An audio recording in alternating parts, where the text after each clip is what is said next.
assume, that you still regard business as separate from ethics, okay? Let's look at what's been happening in the past 2 years. Anyone familiar?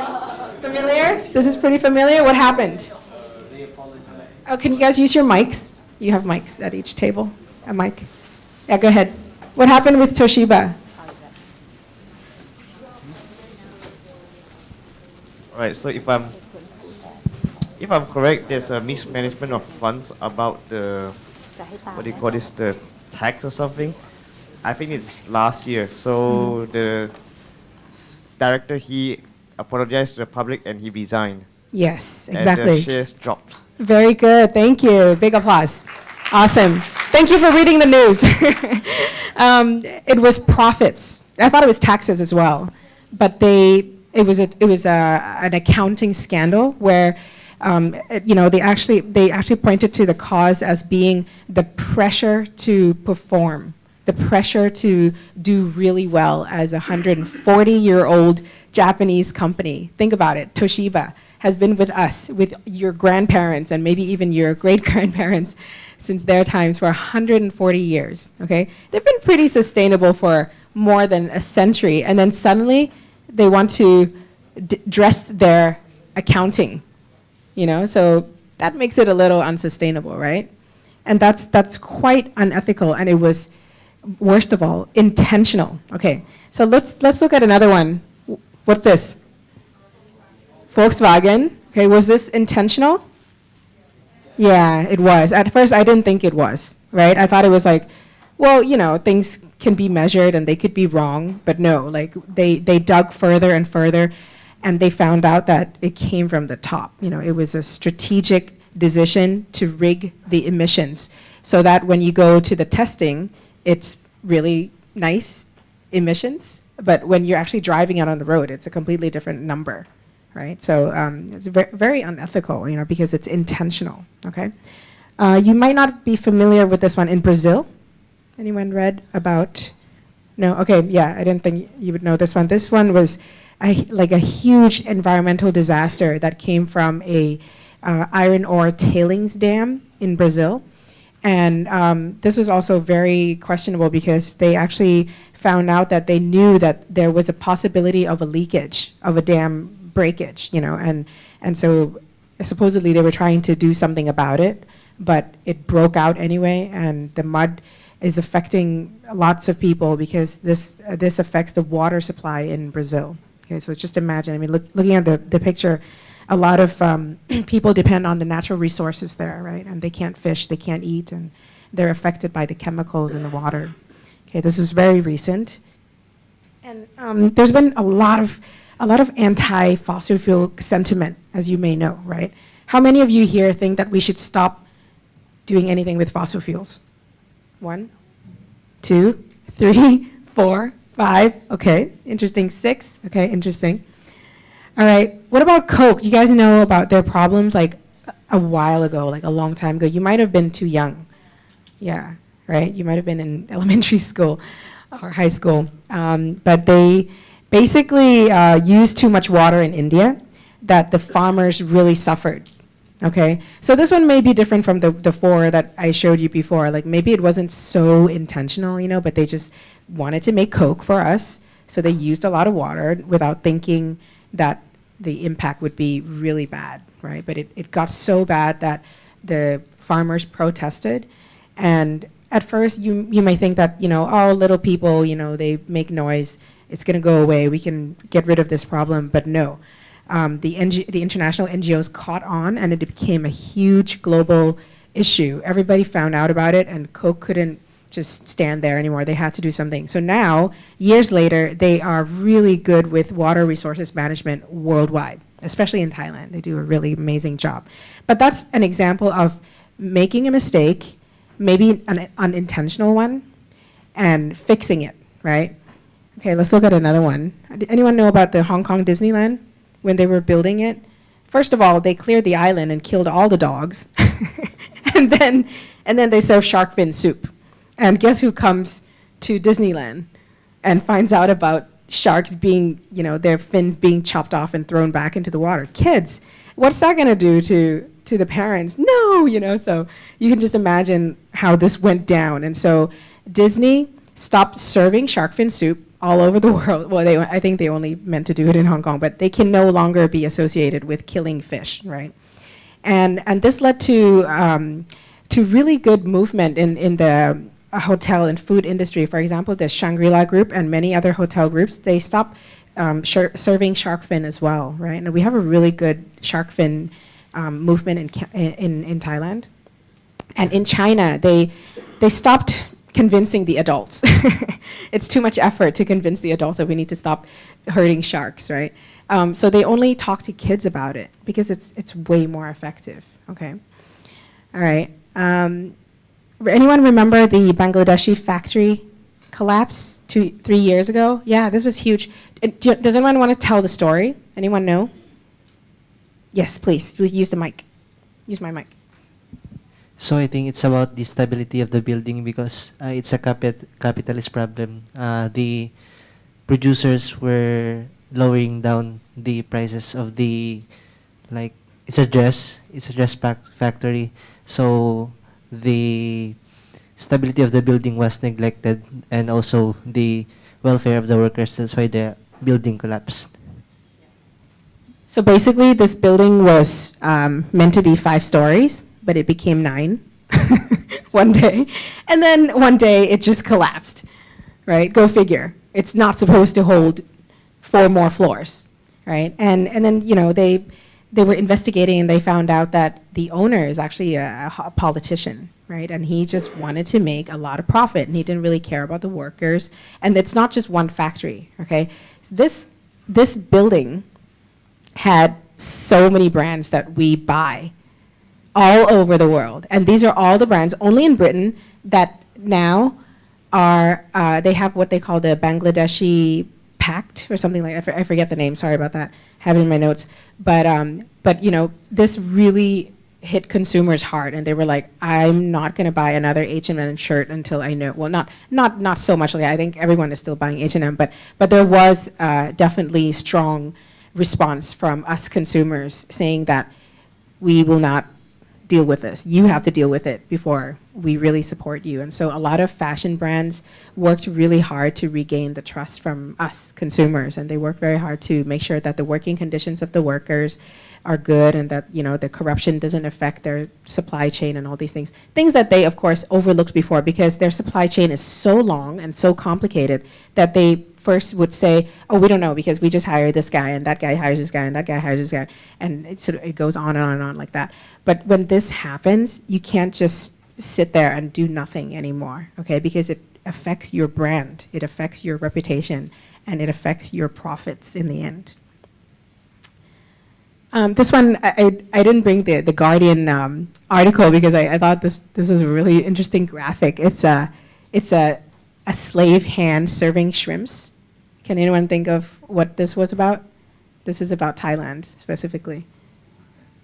Shrimp slavery? No? Wow, I'm surprised.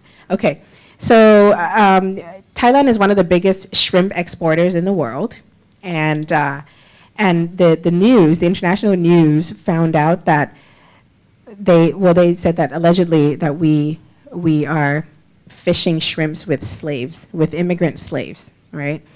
And a lot of things came out in the Thai news and the international news, and it blew up in the world media, and Thai companies got a yellow card from the EU and the US, so they couldn't sell to Walmart and Carrefour and all these big buyers, right, in the West until we solved this problem. And so for these companies, it was a huge hit on their sales and their reputation and everything, and they had to really look at their entire supply chain, I think for the first time in a comprehensive way, because just like the Bangladeshi factory, people just deal with the first suppliers in the first tiers, right? And they say that everything else is the responsibility of the other tiers, but in fact, if your brand is a global brand, everyone will have expectations on you. So you have to be responsible for as much of your supply chain as possible. So that's what they're working on. And this is I thought this was a really cute logo. It's a fishing traceability logo from Ireland. And this is just one example because all over the world, they're working really hard to increase traceability in the fishing industry. Okay, everybody now wants to know where their fish comes from, right? There's huge problems with the fishing industry, from the social aspect to the environmental aspect to the economic aspect, and so traceability is a huge thing. This was a quote from the president of Newmont Mining. Newmont is in various different countries, including Indonesia, and they didn't really care about the environment and people that much at first, and it really made people sick. You know, they didn't close down mines properly. They didn't do the proper rehabilitation, and the chemicals got into the soil and the water, and it made people really, really sick, and people protested until they had to take action. And it was a really good lesson for them, and they were one of the first mining companies that really took the leadership in becoming more sustainable, more responsible. And he said, it requires far more than money to truly become part of the communities in which you operate.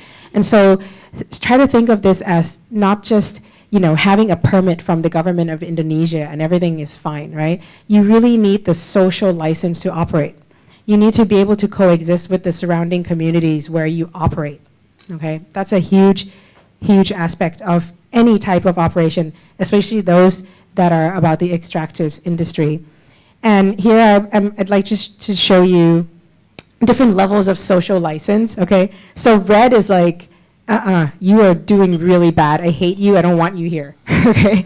I will shut you down. I will block your site. I will do everything in my power to prevent you from being able to do business. Okay? Orange is like, okay, fine. I'll tolerate you. You're trying to do something good, but I'm gonna have my NGO pals watching over you all the time, and anything you do wrong, it's gonna be in the news tomorrow. Like, you know, within a few hours with social media now. Not even tomorrow. Yellow is like, okay, I approve of what you're doing. I see that you're trying to be responsible, and I support you, okay? You're a good neighbor, even though you're a business, right? And green is like psychological identification. What is that? Like, wow, I can relate to you. You can relate to me. You understand my needs as a community, as a student, as a housewife, as a guy who's trying to make ends meet, feed his family, and not go crazy at the same time. And because the company is doing something that maybe it's politically supporting the communities, it's co-managing projects that the communities need and want and appreciate, and they become friends, they become allies for that company. They want the company to be there because it benefits them in the long term. So that's where you want to be, the green, right? And I think a lot of companies are like between red and yellow, right? So there is a way to be green in a larger sense, right? Okay, so from all the examples that I've shown you so far, you can see that the expectations from all types of stakeholders are growing all the time on businesses, right? And businesses know this, right? They know that us consumers want responsibility, we want quality, we want service, we want everything that makes our lives easier and more glamorous and blah, blah, blah. And they know that governments are, you know, watching them, regulating them, want to tax them and all these things. They know that NGOs are watching them, trying to protect the consumers and the people without such big voices. Society in general, their suppliers want to know, like, are you still going to buy stuff from me or hire me? And employees want to know, are you going to take care of me, or like, should I just go to another company because you really don't care about your employees? And shareholders. Shareholders is an interesting group because I think traditionally they only cared about profits, right? But now, with all these things happening, all the things that I've showed you, investors are like, wait, how are you treating your employees? Because that affects my profitability as an investor. If you have high turnover, are you managing that business well? I might as well replace you with her because she might be a better manager for this company. She might take care of the employees and the suppliers and the NGOs better than you. Okay, so your management skills are crucial to investors in terms of not just the economic aspect, but the social and environmental aspect as well. So that's good news for us, right? And do you guys know that if you put a frog in a warm water, it's going to be very comfortable? Can you tell us about that? It's the theory that if you put a frog in a bowl with the warm water at the first time, and if you keep heating the water, then the frog will lose the ability. It don't wanna jump out from the water because he already get used of it until he died. Excellent. Big applause. Big applause. Thank you so much.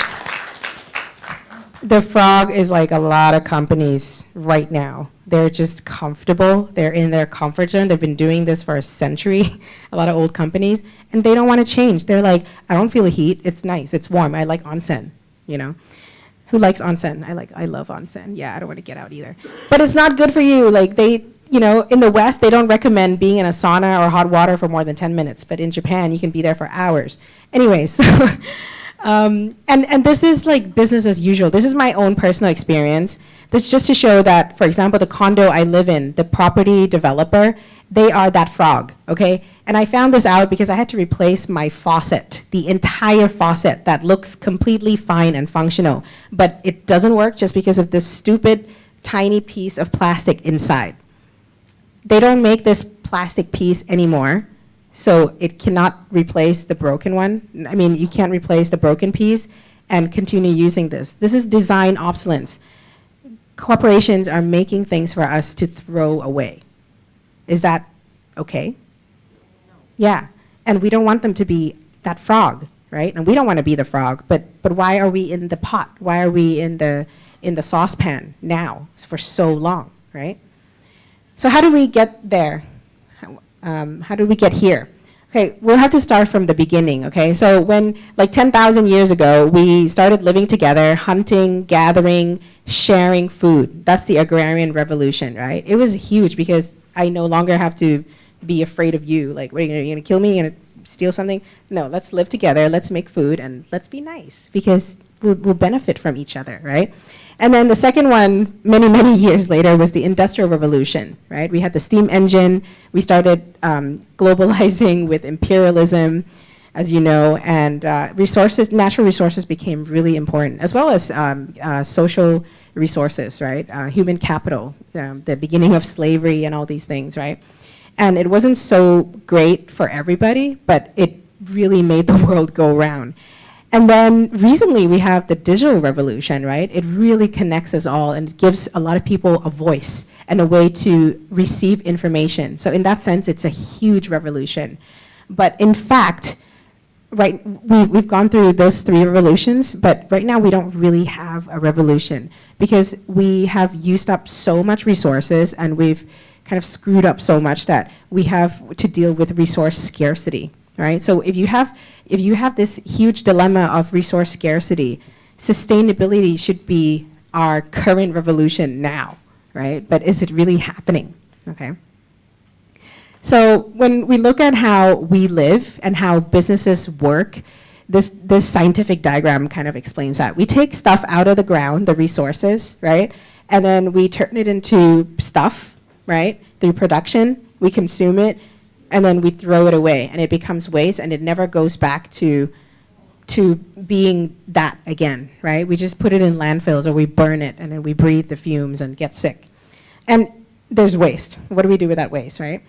But in nature, there is no waste. Everything is complete in its own cycle, right? Because after we eat the fruits and we have waste, the bacteria takes care of that because it's organic, right? And nature has a perfect system.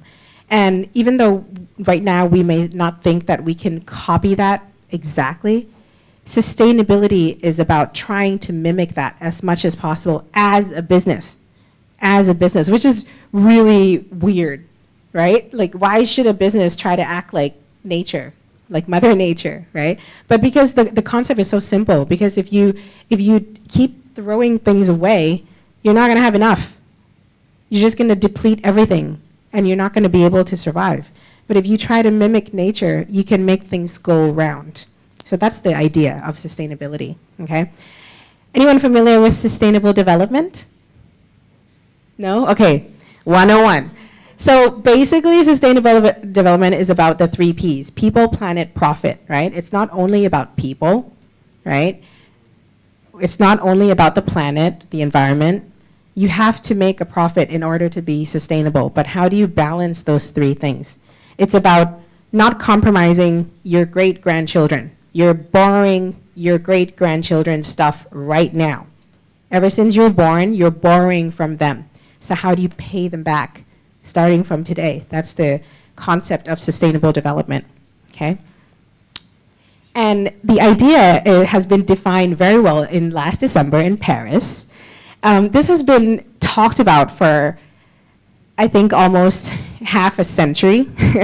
You know, like the UN started because of the world wars, but then they realized that the environment is really important and people are really important. And they try to do this so many times with the Millennium Goals and all these things, trying to get countries to realize this and work together.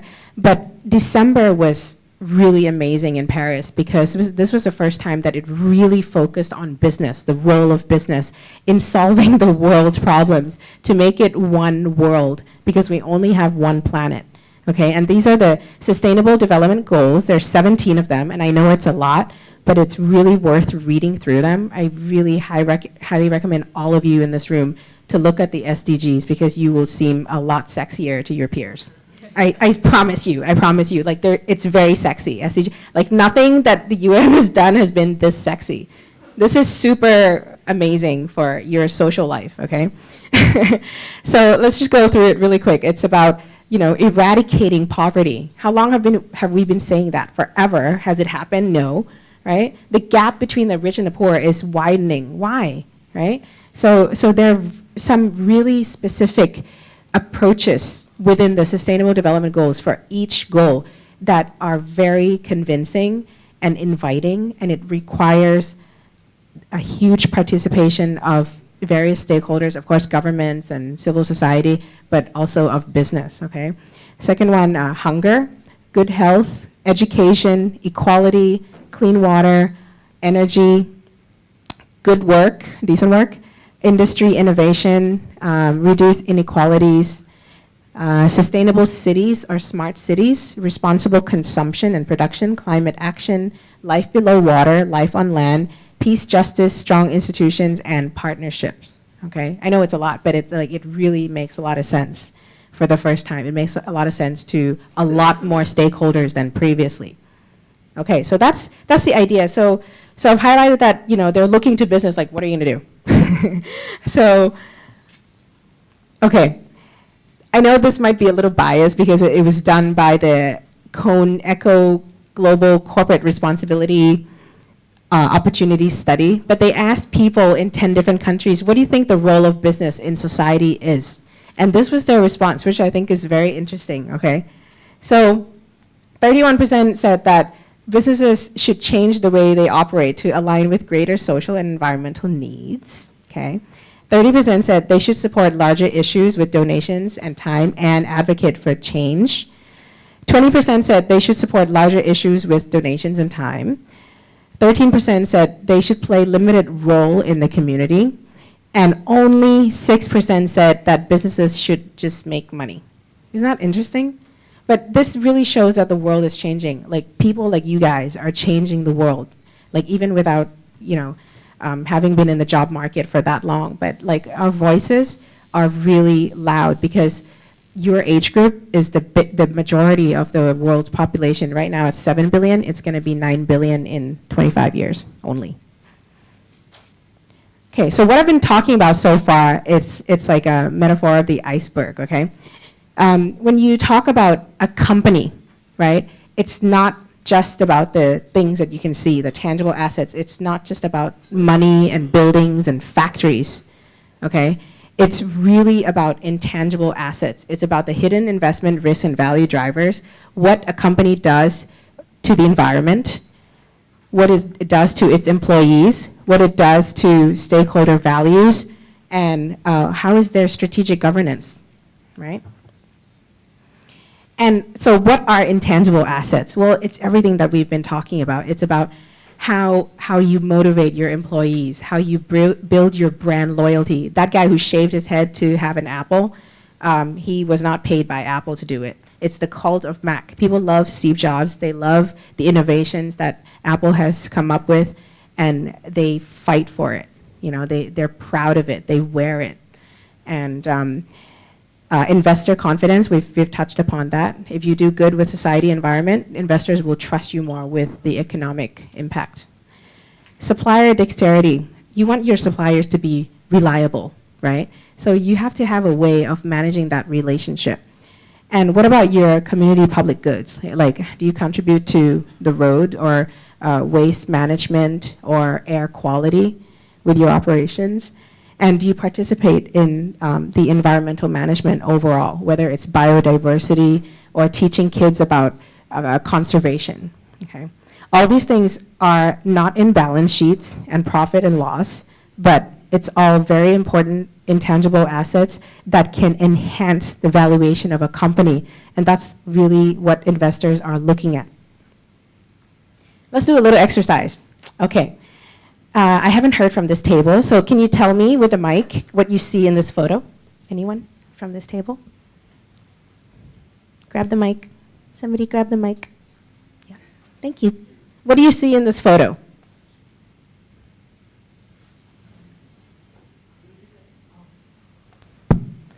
Basically, it's a small auto with many people Yes. on it inside the auto, and someone is like, yeah. Thank you. Okay, yes, please. There are so many person in this car, and they are climb up. Yes. Thank you. Table in the back, what do you see?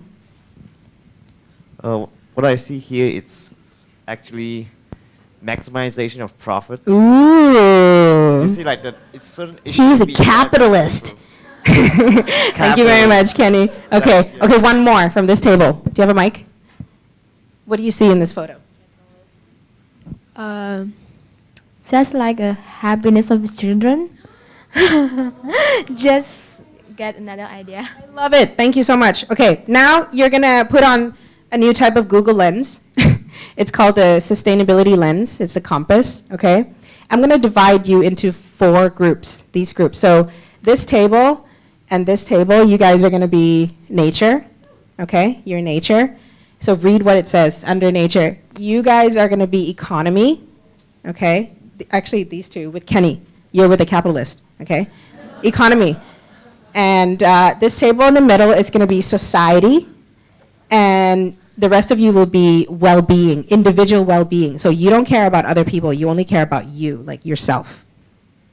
Okay? You have to care about society. Okay? Ready? So let's okay, got it? Okay, let's look at it again. All right, nature. Nature, what do you see? In this photo. Nature. Your nature. Nature.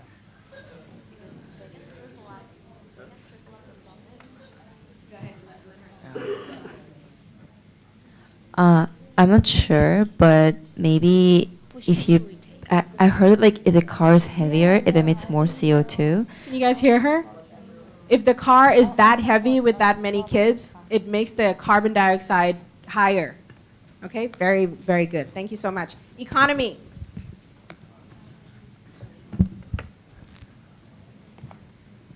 Economy. It's okay. Just yell it out. What is it? High ROI. Oh my gosh, she's worse than Kenny. Okay, high return on investment. Excellent, excellent. Okay, one more from this table. Economy. Yeah. Mike. Hello? Yes. Yeah. I can see that the demand is oversupply, Yeah. and then there is a new business opportunity there. Excellent. Thank you so much. And society? Society? Oh, you guys are like the UN. You need a consensus first. You don't need a consensus. Just tell me.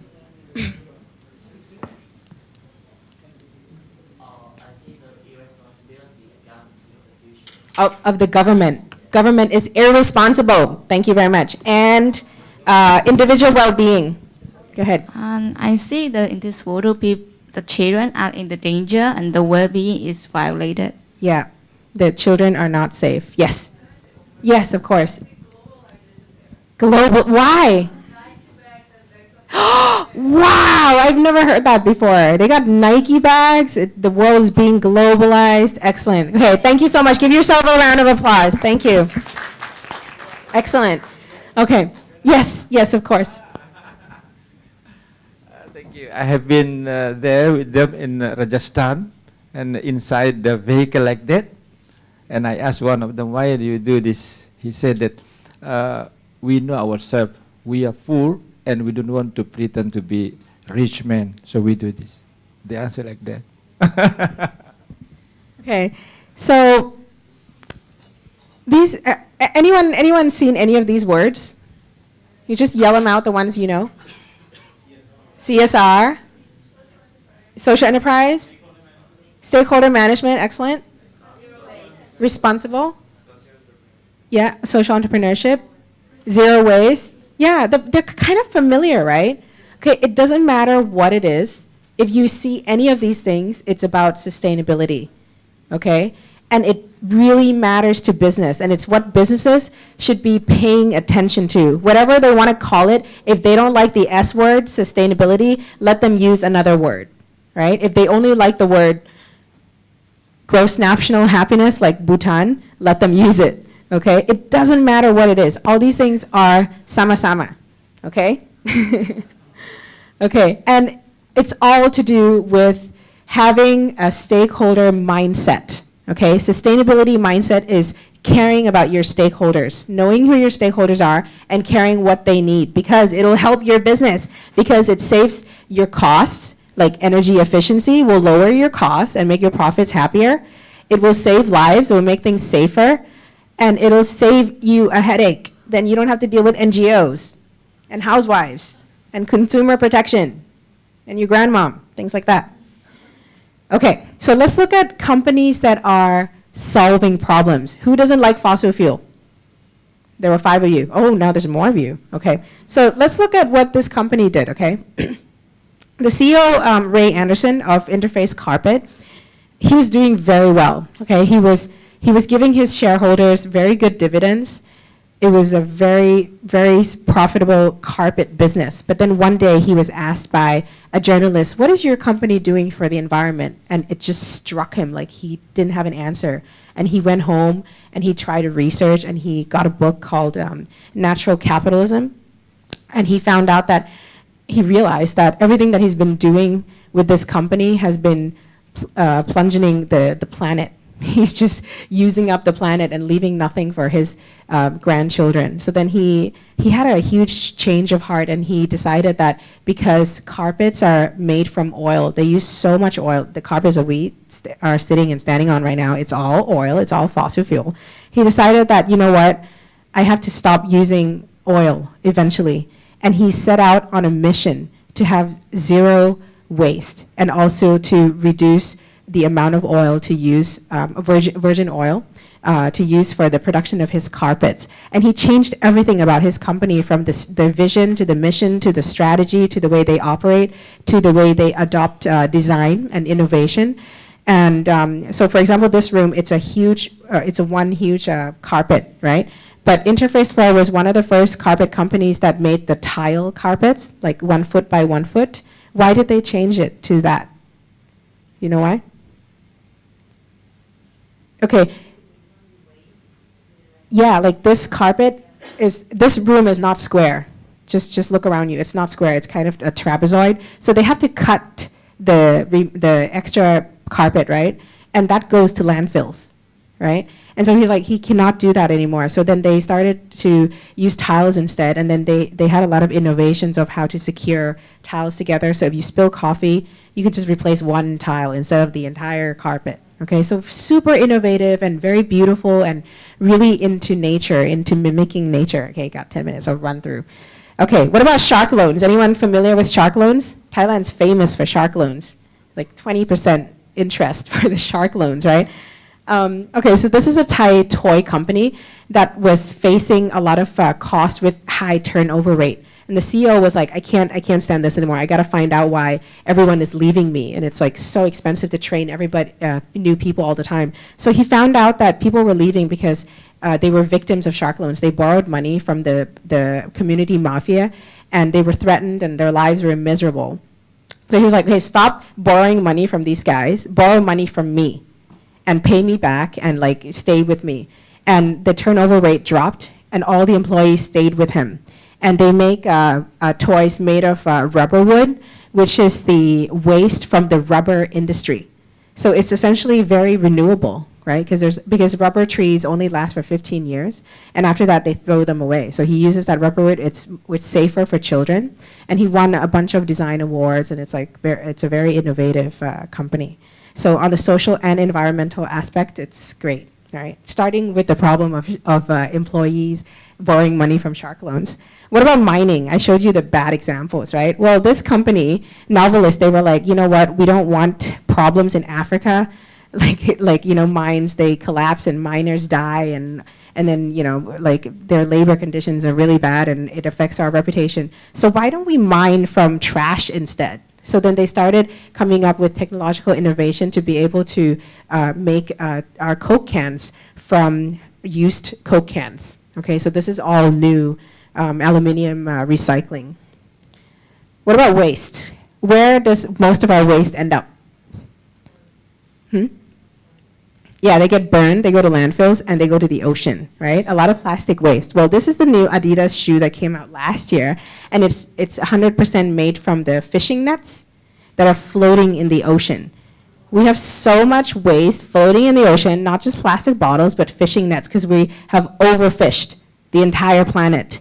And so Adidas is like, we better use free materials. That is a problem to society, and it's great, right? Okay, so you can see this is like the life cycle analysis. A lot of things I've been showing you follow this concept. I'm gonna run through now.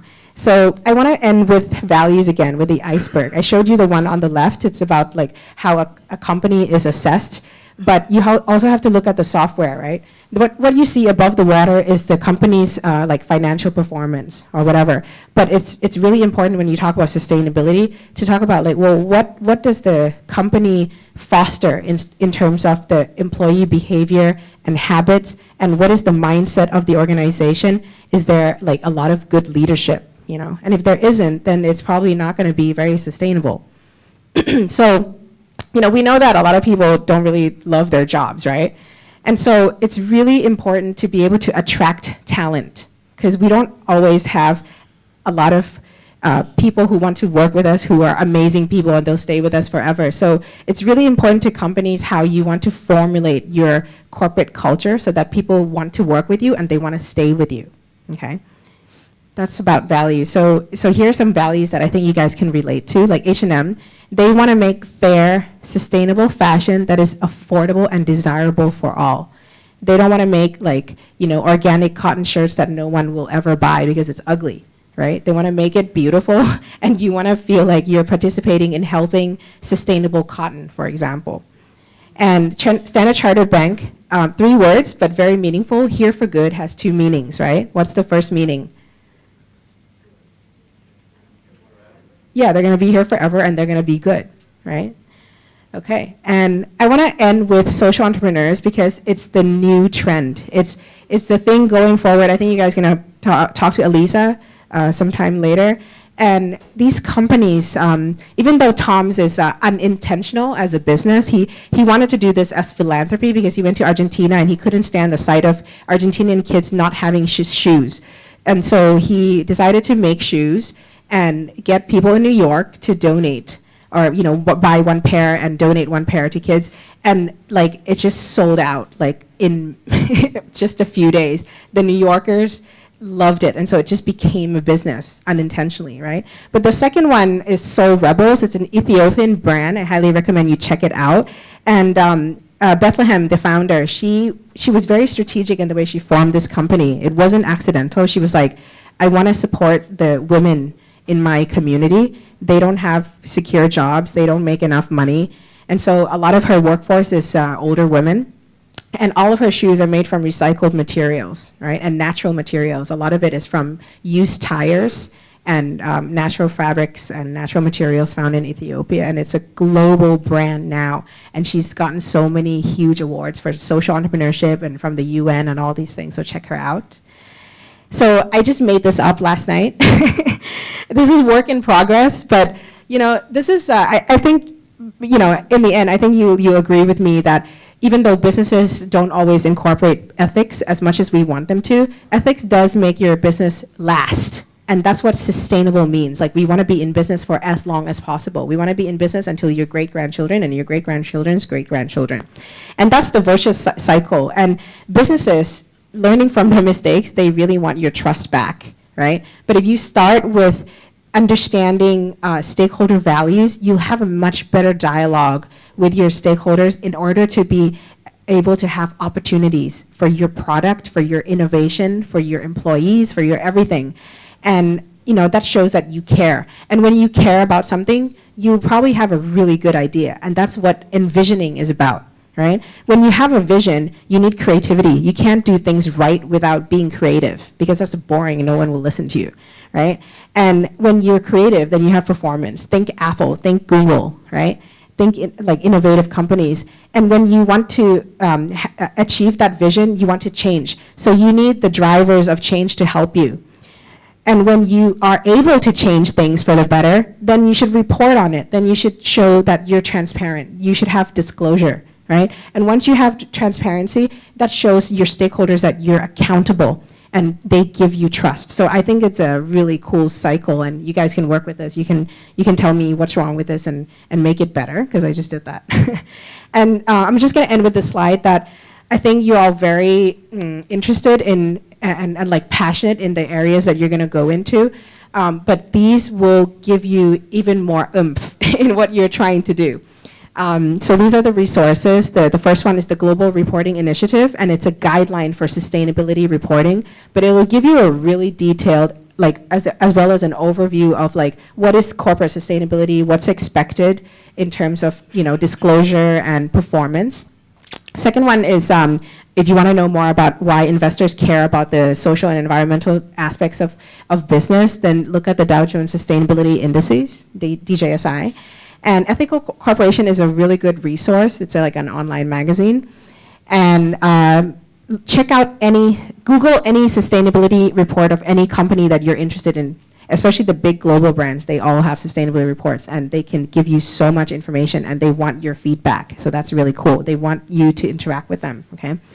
Interbrand is a really cool annual activity. It's a company that ranks all the big global brands, 100 global brands, and it's comparing the public perception of the brand to the actual performance of the company. So it's really interesting and cool. I think you'd like that. And lastly, it's a book by Stephen B. Young.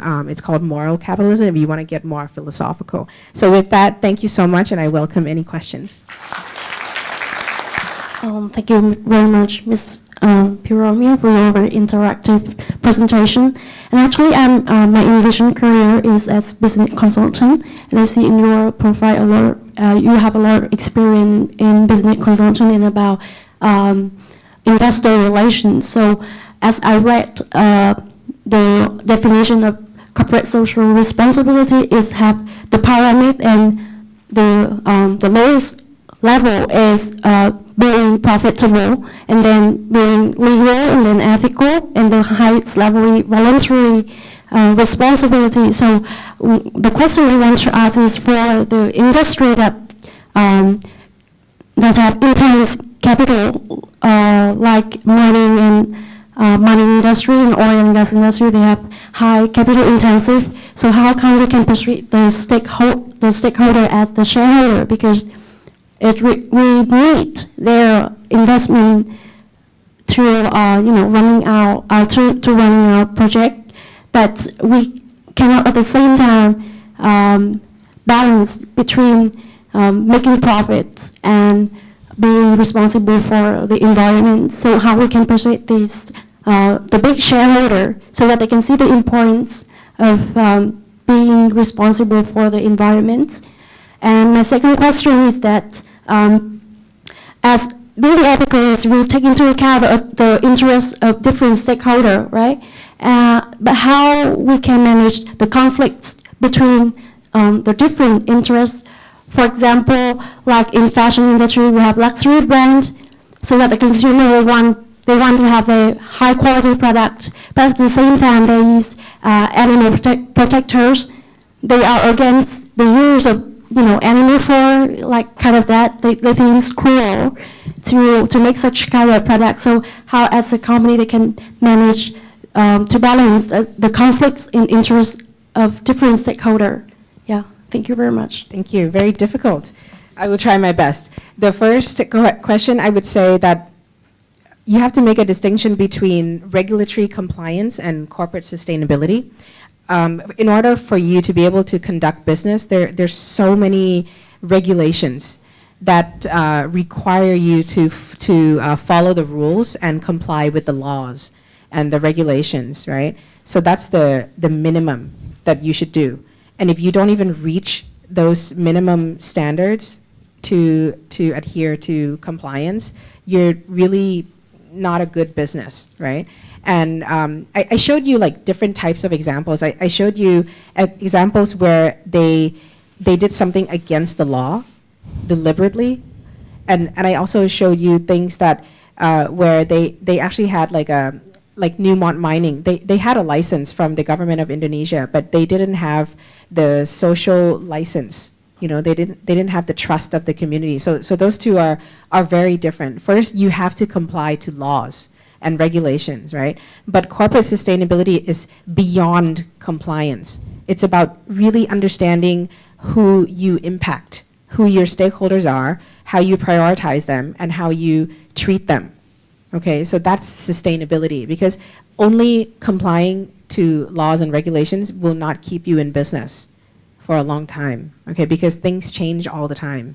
When things change, like I have an example, like in France, now all the new buildings that are to be constructed, they have to have a green roof.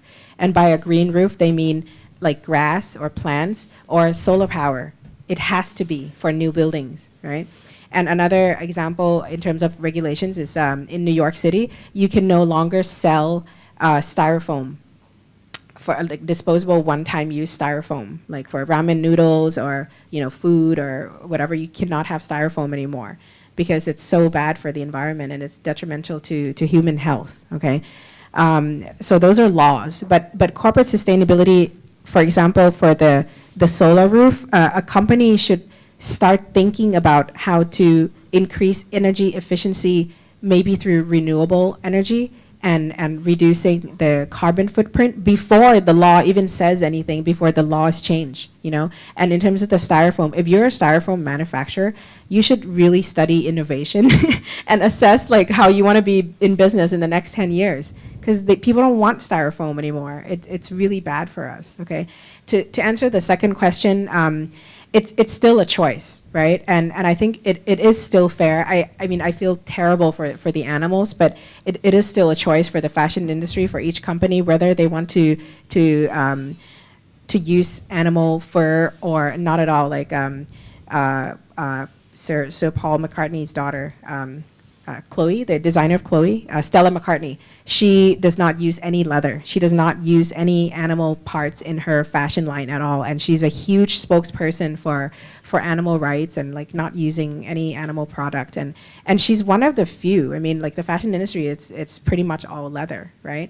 But are there ways to use leather in a very resource efficient way? Yes. Are we doing it enough? No. So this is what corporate sustainability is about. It's like assessing how are you doing right now? What can you do better?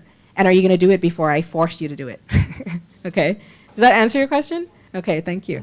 Thank you. I'm Young from South Korea. Hi. First of all, thank you for your inspirational presentation. You're welcome. Actually, business is out of my field. I'm studying education and English, so I don't know about what is CSR or cooperate ethnic actually. But last year I attended an international work camp, which was one of the CSR activities by Hyundai Motors. It was quite impressive that actually many Hyundai Motors employees and their children are spending time together volunteering and helping local people. But however, Hyundai Motors, they have many problems in Korea. Like they're selling the cars in Korea more expensively than other countries, repeatedly breakdowns of cars, and the labor union issues. So, but at the same time, they're serving a lot of volunteer services, and I found that's quite irony. We Koreans have a problem. Even though the companies committed a lot of troubles, they're still using the product of their company. The working condition in Korea is actually very horrendous.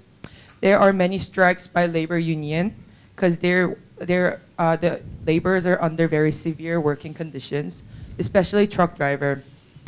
But we Koreans know they are suffering. The laborers are suffering. But the only thing the people are complaining about is like why they're like striking, kind of like that. So just like that cycle is keep repeating, and the companies are keep treating workers really bad because customers are still using their product. They know this company is using like young kids' labor and not providing a proper payment. And actually, I found many cases in Korea that even though companies has no ethnic, they can still be sustainable. Therefore, I think not only companies need ethnic, but also customers need responsibility because customers are main stakeholder for the companies. I think the attitude and reaction of the customers are changing the attitude of the companies. So, do you think customers also need ethnic as a ethnic? And second, why do you think customers are neglecting the fact behind the dirty truth? And how can people acquire ethnic as a proper customers? Thank you. Okay. So thank you. So do customers need to be more ethical in their choices? Yeah. Yeah. So one of the Sustainable Development Goals is responsible consumption and production, and that's a really new thing. You know, I think people have been talking about it. You know, certain groups of people have been talking about it, but you're going to see more of that. That's going to be a trend, an increasing trend, because at the end of the day, we consumers, we are voting with our dollar, right? We're paying for value, right? And right now, like for example, your mobile phone carrier in your countries, do you think you're paying a fair price? No? Too high or too cheap? Too high, right? Yeah, so after you use it for a while, you know what's a fair price, right? And in the future, if companies want to be responsible and sustainable and innovative, they have to understand your perspective on what is a fair price, right? Because they know that your money is the thing that matters the most, right?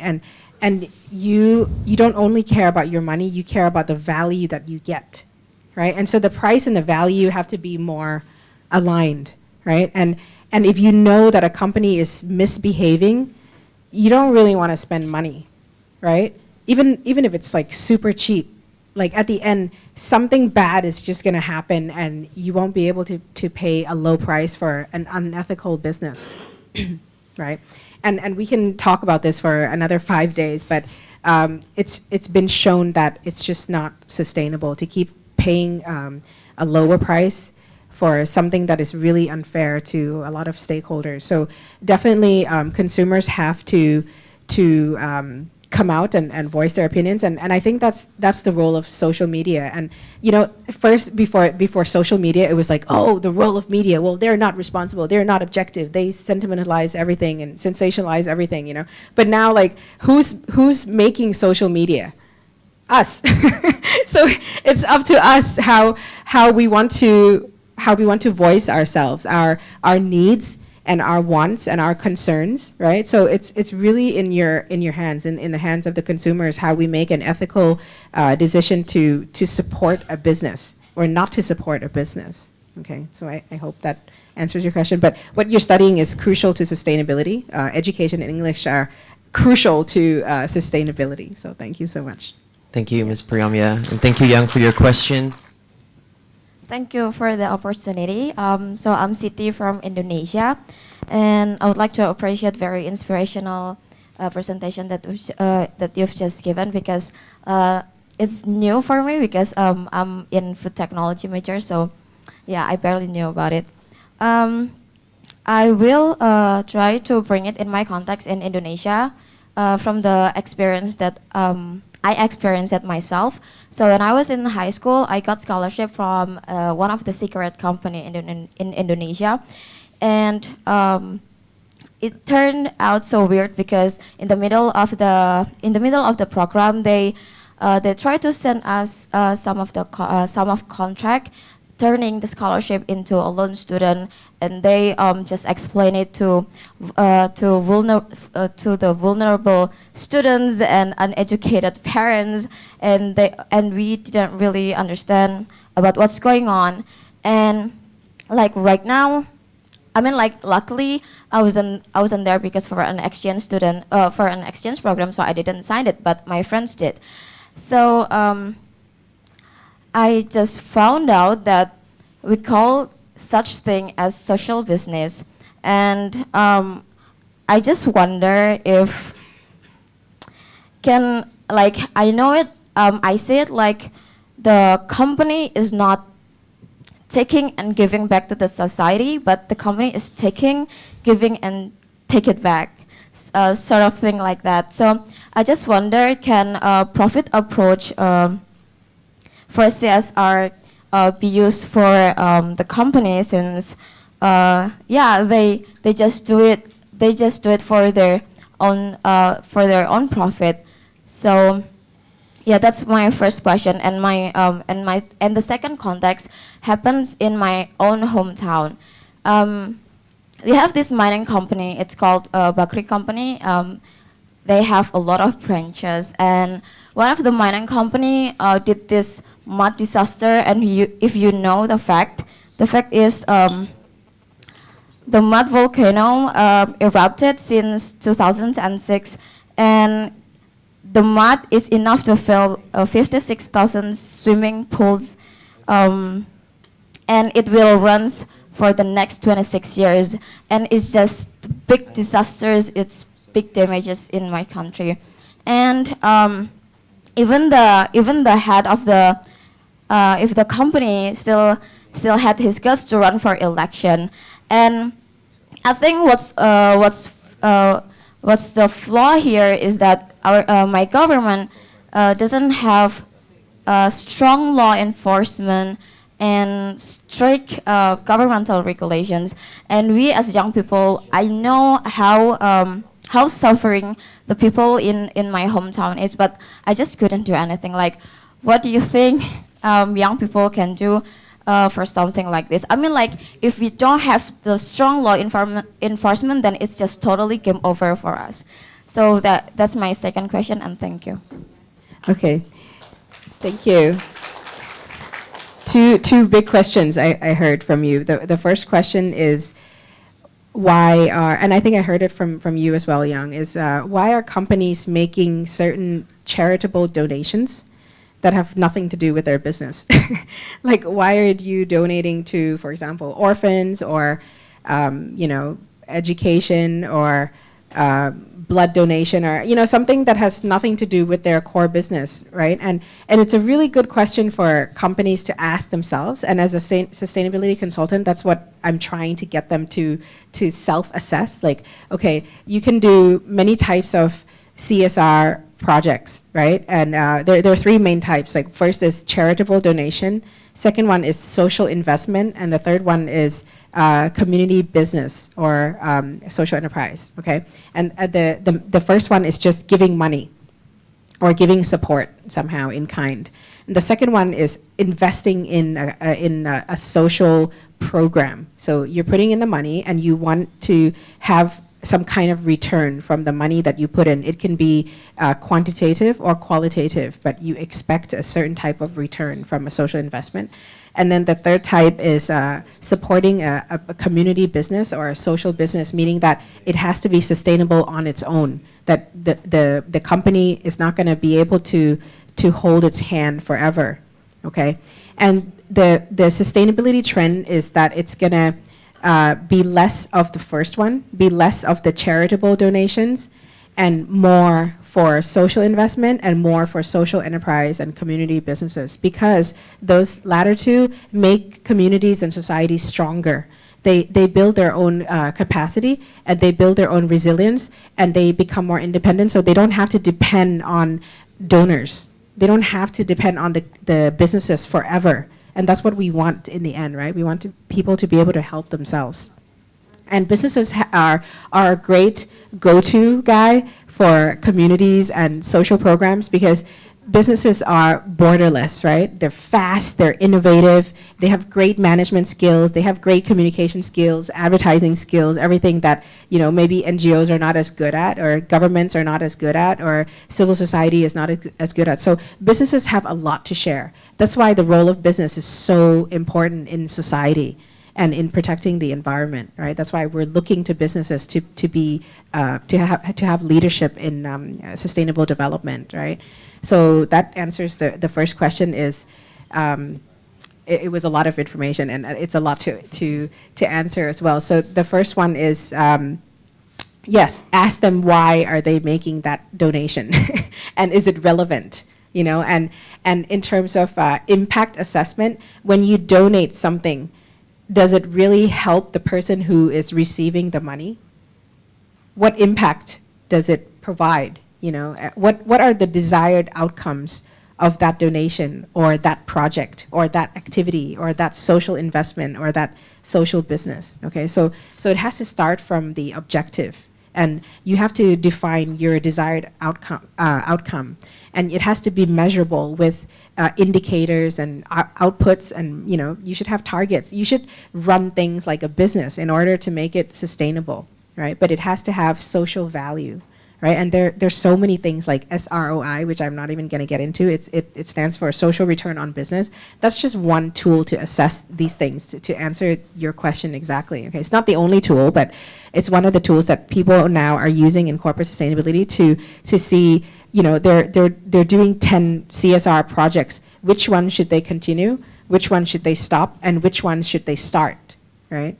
And in terms of starting a CSR project, it's what I've been saying the whole presentation is, know your stakeholders and understand their needs, so that you can come up with the right stakeholder values to sustain your relationship with them, and to make sure that your business is long lasting, as well as the trust that the community gives you to coexist with them. Okay, and then the second question was, what can we do as, you know, young people?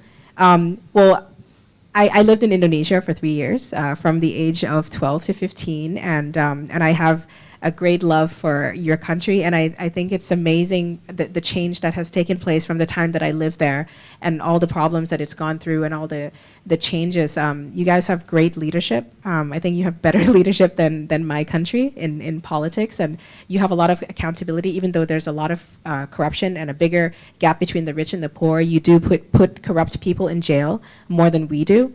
So have some faith in the system, and feel like you're part of the change. Because if you don't feel like you're part of the change, you're going to feel helpless, and you're going to feel like nothing is going to ever get better. But if you feel like, no, you know what, I don't like this, and I'm going to be part of the change, you're likely to do something, even if it's in a small way, even if it's just a click on a social media campaign. It does help, right? Because there are 10 million of you or more. You know, you're like the largest Muslim population in the world. It says there's something about that. So knowing yourself, you know, knowing your identity, knowing your issues in your community, in your society, in your country, and contributing to that in the way that you're most comfortable with is really valuable. Okay, so active citizenship is possible in all of us, and it doesn't matter what job you do, as long as you're aware and you don't feel helpless. So I hope that helps. Okay, thank you, Ms. Piromya. Yeah, thank you.